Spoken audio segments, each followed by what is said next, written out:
தமிழ்நாட்டில் மட்டும் இல்லை, இந்தியா ஃபுல்லாகவே இப்போ ஒரு ஹாட் டாபிக் போயிட்டுருக்குது. வாரோட ரிஃப்ளெக்ஷனால் கேஸ் சிலிண்டர், அதாவது LPG gas cylinder, petrol, diesel இதெல்லாமே ஷார்ட்டேஜ் ஆக போகுது அப்படின்னு ஒரு பயங்கரமான ஒரு நியூஸ் ஸ்ப்ரெட் ஆகிட்டு இருக்குது. ஆனால் கவர்மெண்ட் சைட்லேருந்து அஃபிஷியலாக இதெல்லாம் நாங்கள் ஸ்டாப் பண்ண போகிறோம், இல்லை ஷார்ட்டேஜாக இருக்குது, ப்ரைஸ் இன்க்ரீஸ் பண்ண போகிறோம் அப்படின்னு எந்த ஒரு நியூஸுமே வரல. ஜஸ்ட் நம்ம புக் பண்ணுறதுக்கான டேஸை மட்டும் அவங்க எக்ஸ்டெண்ட் பண்ணியிருக்கிறாங்க. அண்ட் ஸ்டில் இன்னும் எல்லா பெட்ரோல் பல்க்லேயும் பெட்ரோல், டீசல் எல்லாம் அவைலபிலிட்டி இருக்க தான் செய்யுது. ஆனாலும் மக்கள் ஒரு பேனிக் அட்டாக் மாதிரி எல்லாரும் பெட்ரோல் பல்க், எல்பிஜி ரீஃபில் பண்ணுற அந்த ஏஜென்சிஸ் நோக்கி படையெடுக்க ஆரம்பிச்சிட்டாங்க.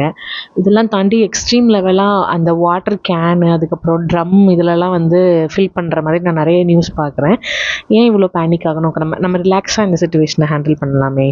லைக் இப்போ உங்கள் வீட்டில் உங்கள் சிலிண்டர் எக்ஸ்ட்ராவாக இருக்குது, இன்னும் ஒரு 1 month இல்லை ஒரு 2 weeks கிட்ட மேனேஜ் பண்ணிக்கலாம் அப்படின்னா ஓகே, நீங்கள் வெயிட் பண்ணிவிட்டு ஒரு 2 weeks வெயிட் பண்ணி பார்க்கலாம் புக் பண்ணிவிட்டு.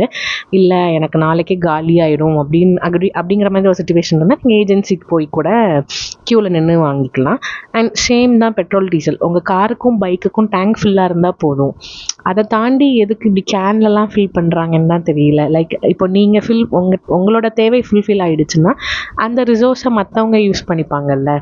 இப்போ நீங்கள் போய் எக்ஸ்ட்ராவாக ஒரு கேனில் பிடிக்கிறதுனால அங்கே 2 பேரோட அன்றாட தேவைக்கான பெட்ரோல், டீசலே இல்லாமல் கூட போகலாம். ஸோ இதெல்லாம் நம்ம தான் ரியலைஸ் பண்ணிக்கிட்டு ரொம்ப காமாக இந்த சுச்சுவேஷனை ஹேண்டில் பண்ணணும். கண்டிப்பாக கவர்மெண்ட் ஏதாவது ஒன்று பண்ணுவாங்க. இந்த ஷார்ட்டேஜ் இஷ்யூ எல்லாமே சீக்கிரமாக கிளியர் ஆகும். நீங்கள் பேனிக் ஆகாமல் ரொம்ப ரிலாக்ஸ்டாக காமாக இந்த சுச்சுவேஷனை ஹேண்டில் பண்ணுங்கள்.